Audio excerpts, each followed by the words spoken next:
राज्यभरातील शेतकऱ्यांसाठी आजच्या दिवसभरातील महत्त्वपूर्ण झटपट आणि ठळक बातम्या। शेतकरी मित्रांसाठी हिवाळी अधिवेशनात नमो शेतकरी योजना व कर्जमाफी संबंधित महत्त्वपूर्ण असा निर्णय घेण्यात आले असून पीक विम्याची रक्कम शेतकऱ्यांच्या बँकेच्या खात्यावरती जमा होणार आहे त्या संबंधीचं महत्त्वपूर्ण असं अपडेट आलेलं आहे। त्यामुळे शेतकरी मित्रांनो आता फक्त व्हिडिओला शेवटपर्यंत बघत चालायचं आहे। चॅनलवरती जर नवीन आला असाल तर सबस्क्राइब नक्की करून टाका, जेणेकरून तुम्हाला रोजच्या रोज ठळक बातम्या पाहायला मिळतील। महाराष्ट्रात पीक नुकसानीची पाहणी करून थेट शेतकऱ्यांच्या खात्यात पैसे। कृषी मंत्री शिवराज सिंह चौहान यांनी संसदेत दिली माहिती। अहवालाच्या आधारे शेतकऱ्यांना दिली जाणार मदत। सदस्यतेला पाहायला गेलं तर महाराष्ट्रात पीक नुकसानीची पाहणी करून थेट शेतकऱ्यांच्या बँकेच्या खात्यावरती पैसे जमा करणार असल्याची माहिती स्वतः शिवराज सिंह चौहान यांनी दिली।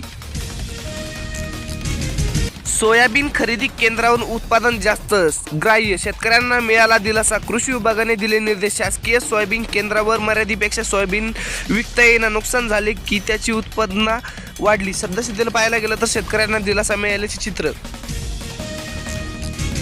कापसाची यंदा विक्रमी आयात। सदस्यतेला पाहायला गेलं तर कॉटन असोसिएशन ऑफ इंडियाचा अंदाज देशांतर्गत उत्पादन गत वर्षीपेक्षा कमीच राहणार। सदस्यतेला पाहायला गेलं तर अतिवृष्टीमुळे शेतकऱ्यांच्या कापसाचे उत्पादन कमी। सोयाबीन खरेदी मर्यादित वाढ, कृषी विभागाकडून वाढीव सुधारित उत्पादकता जाहीर। दुष्काळी मानामध्येही घेतले ऊसाचे एकरी 97 टन उत्पादन। महाबळेश्वर वाडीचा तरुण कष्टाचे कौतुक, शेतकऱ्यांपुढे आदर्श। CCI कडून कापूस खरेदी मर्यादेत अखेर वाढ। सदस्यतेला पाहायला गेलं तर एकरी 4.5 क्विंटलहून 5 क्विंटल 600 किलो कापूस खरेदीचा निर्णय।